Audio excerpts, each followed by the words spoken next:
Hey, this is DraftKings picks and betting lines for UFC 204, Bisbing versus Henderson. Been doing a lot of tape study for this card. This will also be my first YouTube video.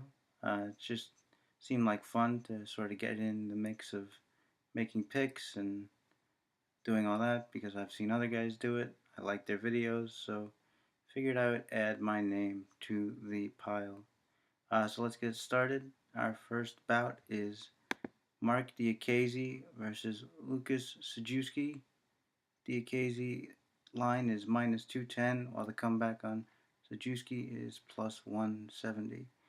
For DraftKings, that's 9,000 for Diakiese under the new price structure, and Sajewski will run you just 7,200. I've been seeing a lot of love for Diakiese here. Don't really get it. I know he's 9-0, coming out of British promotions, but I don't know. He had his two one-punch knockouts.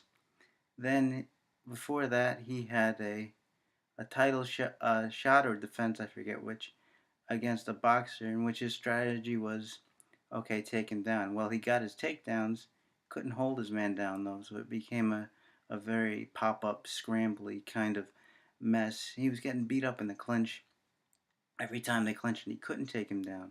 So what happened was in the third round, he got caught with a knee. His opponent couldn't finish. Really didn't look like he knew how to finish, quite honestly. He just sort of tapped him on the side of the head. Maybe he thought he was already out, but he wasn't.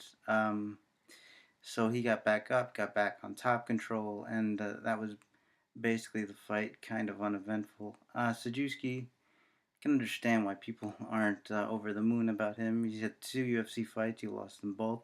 I will say that I thought his striking against Burns was much improved. He cracked him at least once, gave him a good shot in that fight, stumped him backwards. He automatically looked to tie up, which maybe wasn't the best decision. In hindsight, he got hit with a groin strike and got finished shortly after that in a submission. Taking him here just because, again, I feel like Diakiese is being overhyped for no reason here, and I would rather take the experience. I would rather take the plus money and the big discount if you're playing DraftKings. I just think that Sajewski is gonna be able to use that experience and the cleaner striking that we saw. He stuffed a nice takedown in that fight. He was able to turn his opponent on the fence, so he's got some strength. And Diakiese with his two one-punch knockouts. I mean, he hasn't had much cage time at all because those were his last two fights. Now he's coming to the UFC. I just don't know what to expect from him. And if you're asking me which one I'm gonna pick, well, I'm gonna take the money saver, take the experience, take the guy who has impressed me a little bit, albeit in a couple of losses. Our next fight is gonna be Adriano Martins against Leandro Santos. The line on Martins is minus 225. Come back on Santos plus 175. Martins is 8,600 on DraftKings. Santos is 7,600. Now, those DraftKings prices are kind of weird to me. I think Santos stands a better chance in this fight, but I am picking Martins. I just think they're both Brazilian Jiu-Jitsu specialists, black belts, but and Santos' striking has improved, but Martin is just crumbling guys. When he hits them right, he's had a couple of one-punch knockouts. He has a really slick jiu-jitsu game, as Santos does as well. But Martins is in his last fight, particularly, or maybe not his last, maybe two or three back.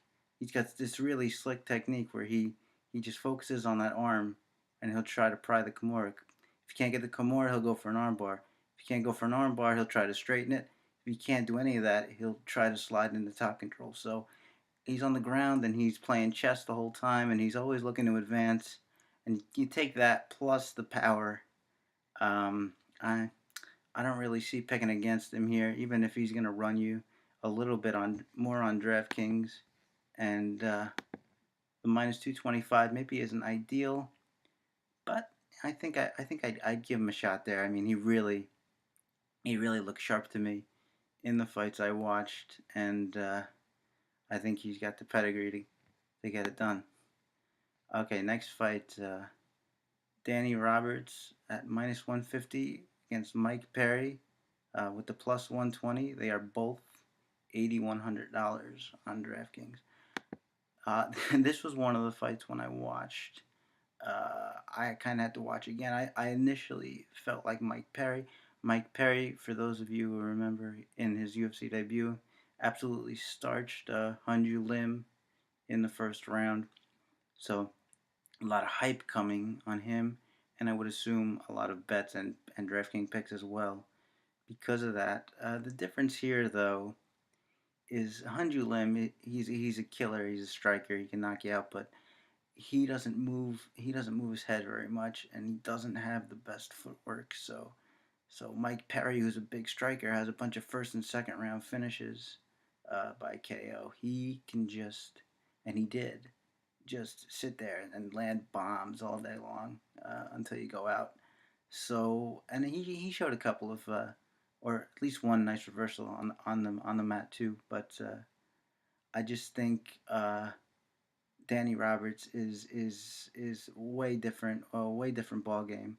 A lot of movement, a lot of footwork, strong kicks, nice striking. So it's gonna be a far different look from someone like Hanju Lim, and I think that Roberts is the, if not the better striker, certainly the more diversified striker. I mean, uh, Mike Perry had some leg kicks too, was showing some leg kicks in that Lim fight, but Roberts is just all around.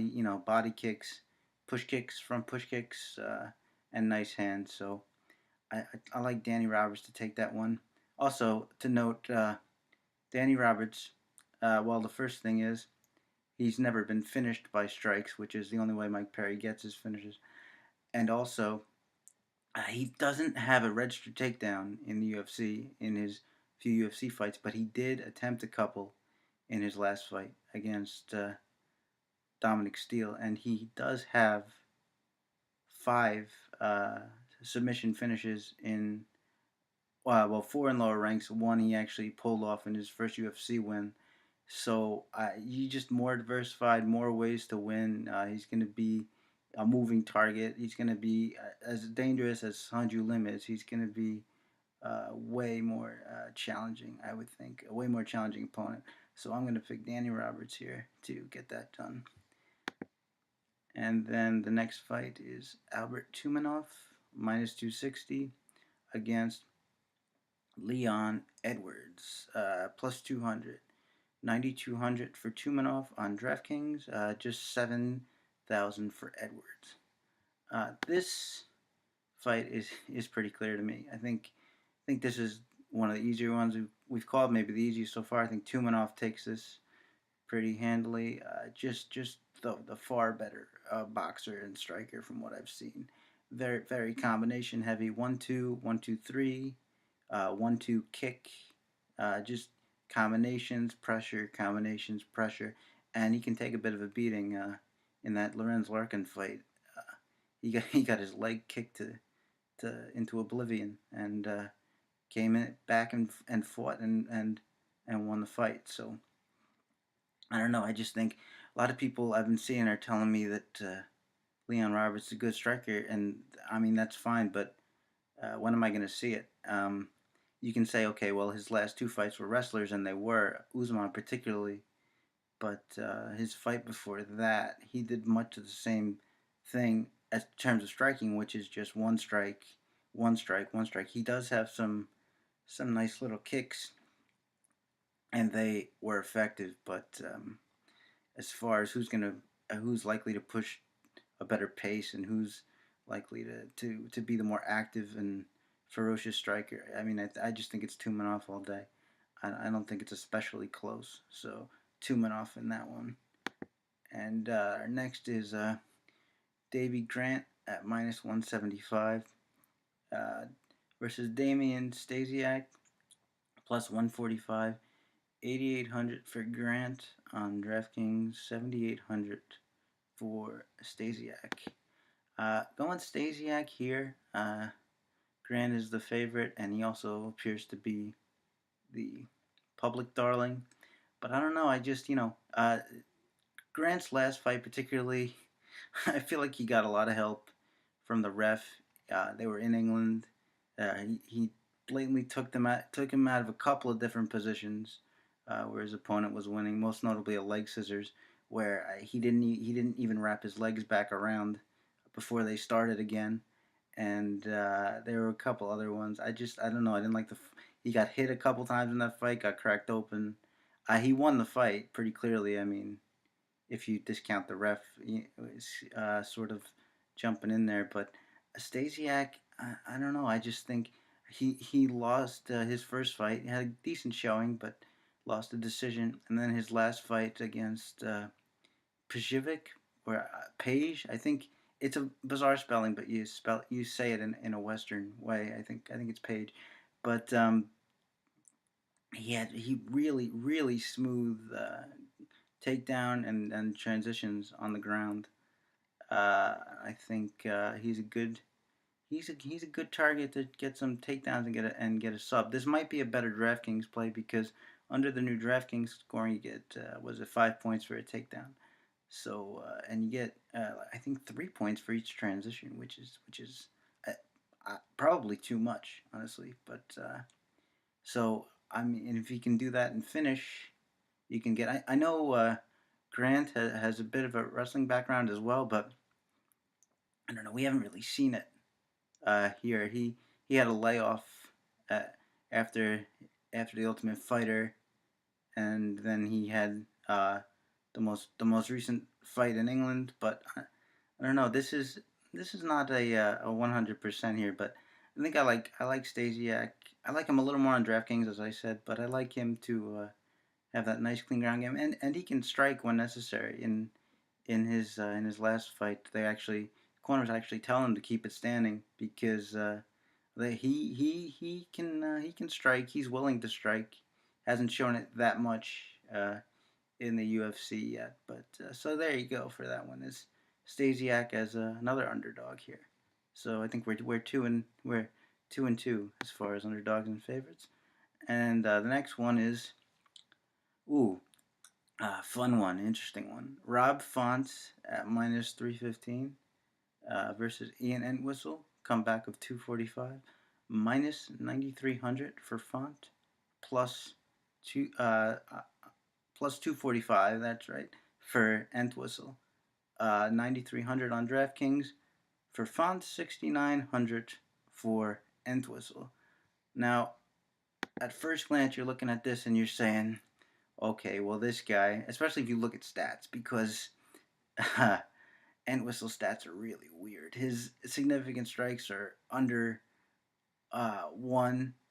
But he has a bunch of takedowns per minute, and there's a reason for that. It's like 12. There's a reason for that. In case you're unfamiliar, Ian Entwistle is a leg lock heel hook specialist, and all his fights, at least the three that I've seen, the three that he's had that I've seen have gone this way. Okay, so within the first minute, he goes for the leg lock, either with some kind of crazy roll or he'll try to get the ground another way. But he'll go for the leg lock, and he'll either get it and get the finish, which he has in one fight, or he goes to get it. He misses, and his opponent pounds him out as he's trying to get it. And that happened in the other two fights. Now, Rob Font is he's obviously a prospect. His last fight was a decision loss to John Lineker, but he acquitted himself pretty well. He's got nice striking. He's definitely the favorite here, and should be. But it's a dangerous pick because in all three of the fights, including the two he lost, Entwistle got that heel hook leg lock position in every fight. In two, he just wasn't able to finish. But I mean, what's the margin of error here? All he has to do is sink that in. And I'm sure everybody knows, and if you're not, I mean, there's no holding out on a heel hook. If the guy gets it in, it's tearing your knee up, so you're gonna tap. So if he gets it on right, it just takes a split second, and that's it. That's the end of the fight. So the the most likely thing that will happen is he'll go for the leg lock, he'll miss, and Rob Font will pound him out or beat him some other way. Maybe not pound him right out, but he'll beat him, probably finish him. And so that's great. We get our first round finish. But if we don't, and Whistle gets that leg lock, we lose our bet if we bet, which is bad, and we get basically no points on DraftKings, which is bad. This is a very volatile fight. A lot of people are just saying, Font and forget it. And I'm gonna have a couple Fonts on DraftKings. I'm not gonna bet this fight because I just feel like in the 300 range for some sort of crazy fluky leg lock specialist guy, it's just way too much. I'll have Font in a couple places, but I'll be biting my lip if he gets a hold of those legs, because if he does, he can finish. So if you're going for that one, no matter what format you're on, just be careful about it. It's not like two guys are going to keep it on the feet and one guy's going to walk over the other. There are different dynamics in place, so just keep an eye out for that. And all right, next fight, Luri Alcantara versus Brad Pickett. Alcantara is a minus 165 favorite, plus 135 for Brad Pickett. Alcantara 8,300 on DraftKings. Brad Pickett will run you 7,900.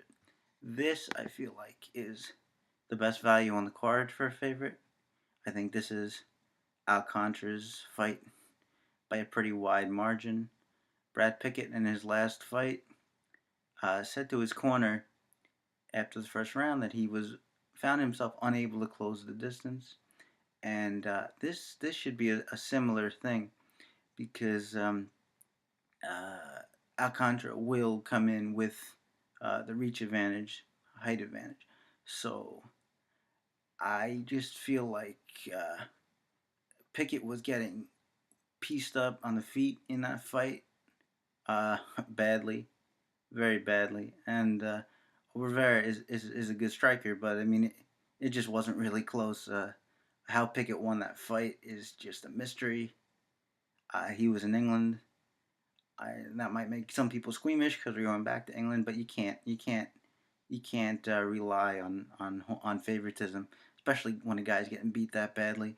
Alcantara is just the better striker, better footwork. He's got the better movement. He's just gonna stay on the outside, and basically this fight can go wherever he wants it to go, and he's gonna win pretty easily here, I think, unless there's more chicanery afoot. But like I said, I don't think we're gonna be worried about that when making our picks. So let's move on here.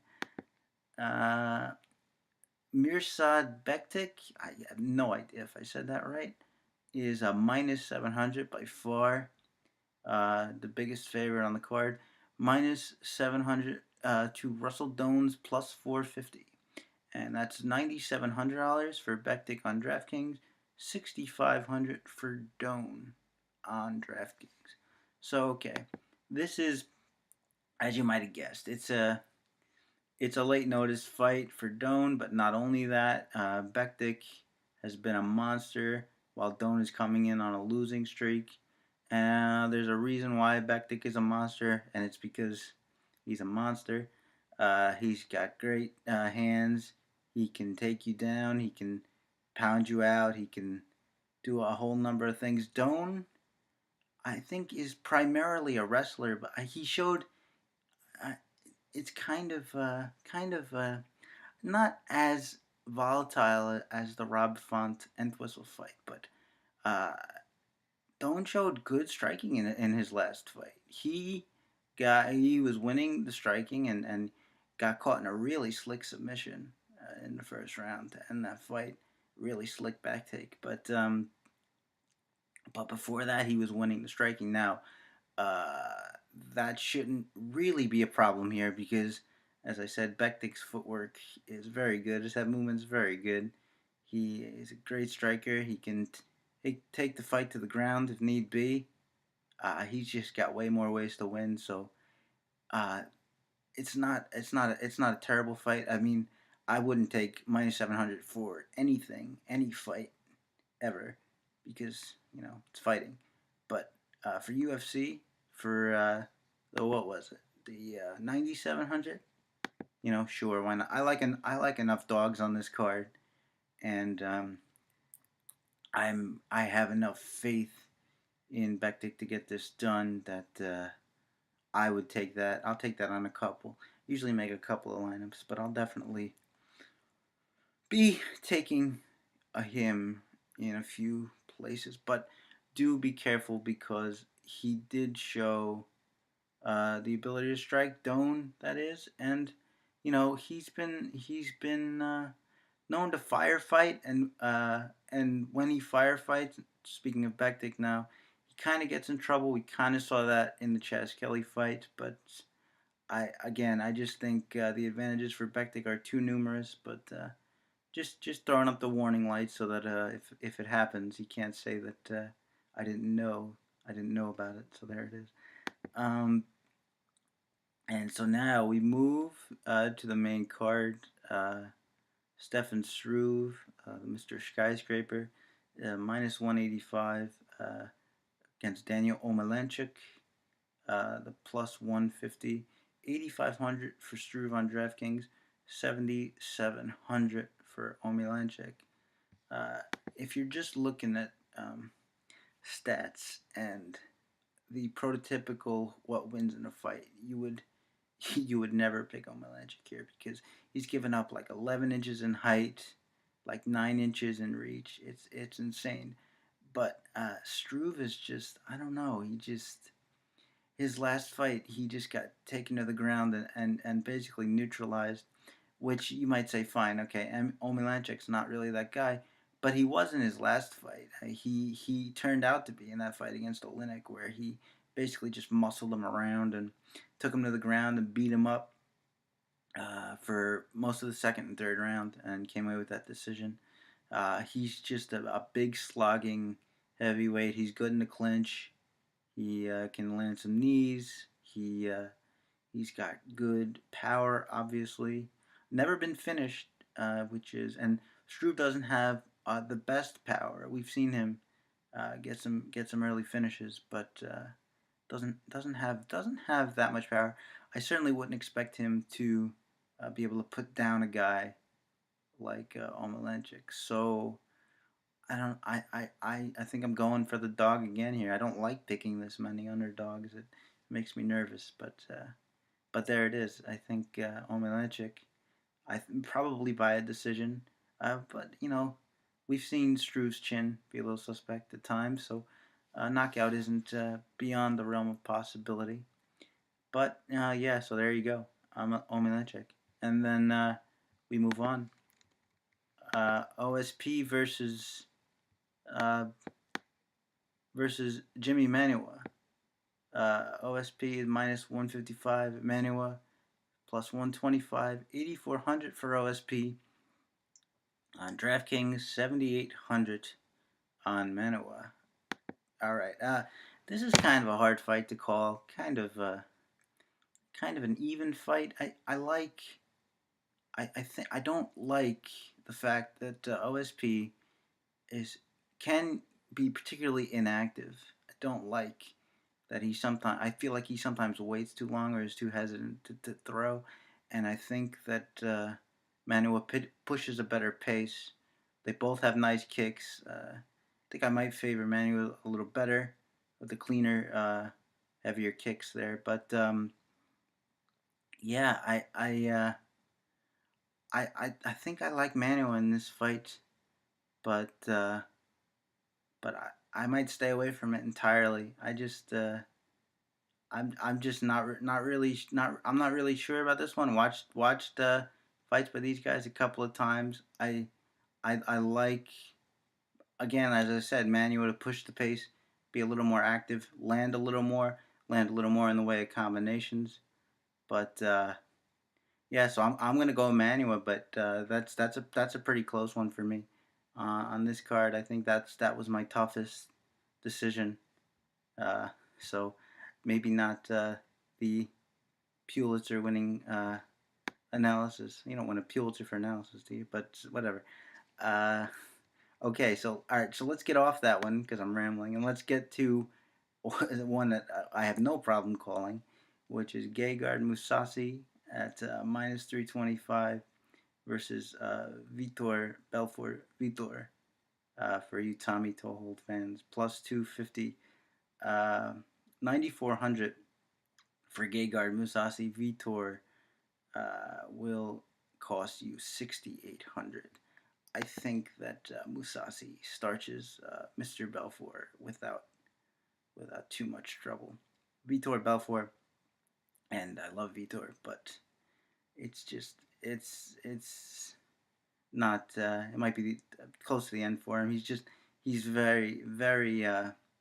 First of all, he got starched off his back against Jacare, and we could see Musasi do the same thing. Musasi is very good on the ground. If that doesn't happen, we can just see Musasi's. I'm sorry. Kickboxing and boxing just chew Vitor up. Vitor is very slow, very inactive, very slow to strike is what I mean. Uh, in that Henderson fight, they basically just stood there and looked at each other for the first minute and a half before Vitor threw a kick, and that was the end of it. I actually thought that stoppage was a little early. I think Henderson would agree with me, but in any event, I don't see the avenue to victory for Vitor here. I just don't see it. So I'm going to go ahead and pick Gegard pretty handily here, and I'm going to have a pretty large investment in him in DraftKings as well because anybody can surprise you, and at that price at DraftKings, and because I'm sure the ownership will be very low, you might say, well, let me give it a shot, and he could land his shot and take him out. Why not? But other than that, I mean, other than the puncher's chance, I don't really see what other one Belfort has in this spot. So Musasi by a landslide there. Okay, and so now the main event of the evening, Michael Bisping at minus 225 versus Dan Henderson plus 175.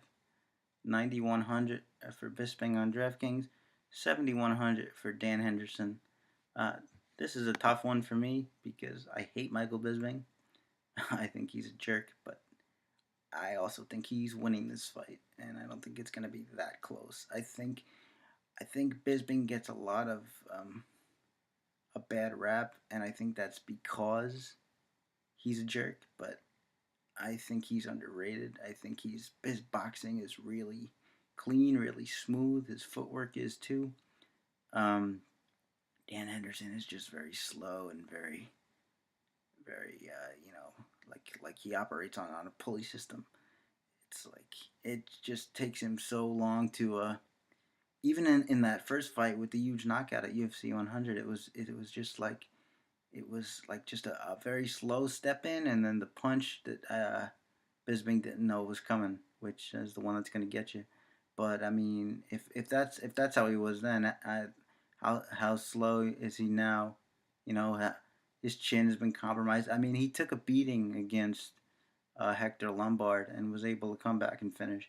That shocked me. I thought he was finished twice in that fight, so he could shock me again. I wouldn't be shocked if he shocked me, so to speak. But as far as like if you're gonna handicap the fight, I don't see how you pick anyone else besides Bisping here. It just doesn't compute for me. And so that's it. But before I go, I just wanted to for the DraftKings portion because I've made a couple lineups already. So I'll give you a couple. Like if you're thinking about which guys to include, which guys to stay away from, and how you can fit these prices in, especially if you've never played before. So before we go, let's do that. If it wants to load for me, which of course it does not, I will say that. Here we go. So I don't have to do any more filler. Here we go. So here's an example of a card that I like. It's Bektik followed by Martins. Then we have Musasi, Omelanchik, Sajewski, and Stasiak. I like that card because what it does is it gives me um, 3, potentially 4 knockouts in Bektik, Martins, Musasi, and Olemchik. So the top half. And then I have sort of my sneaky or stupid, depending on how you're looking at this, underdogs in Sajewski and Stasiak. Another one, I'll give you one more, which would be Alcantara, Font, Martins, Sajewski, Stasiak, and Tumanov. So those two are heavy on those guys, but I do believe that they're taking it. So, and again, just a couple of ways you can sort of contour the lineups to get guys you want. I haven't finished that construction either. I'm gonna try to get Bisbing in there at least a couple of times. And when you're looking at DraftKings, you really do want some exposure to the main event because 5-round fights obviously have the potential to rack up more points, especially a guy like Bisbing who has obviously has the big knockout over Luke Rockhold, but isn't traditionally a knockout guy. So if he can just piece Dan up over 5 rounds, maybe get a late stoppage in there somewhere with a pound out or something, he's going to pick up a lot of points for you. So it's and Bisbing, relative. I wouldn't say cheap, but 9100. I suppose that's in the more expensive range there. But he's not somebody that'll break your bank. So if you want to have exposure to the main event, um, I would say go Bisbing. And in the same token, that's why I don't really think Henderson, Dan Henderson, is a good pick there because if he's gonna win, it's gonna be I think it's gonna be a flash knockout. It's gonna be a flurry somewhere. I don't think you're gonna get those accumulation points with Henderson that you would with Bisbing. So that's just a little bit of general strategy there. Maybe I'll do a general strategy video on DraftKings. That might be fun. But otherwise, yeah, that's about it. My first YouTube video in the books, only 10 years after the thing started, so better late than never, I guess. But give me feedback. Let me know if you liked this video. I'm still trying to figure out how I'll get people to see it. I haven't thought that far ahead, but I will see you again if you have watched this. And let me know what you think if you have. All right. Have a good day.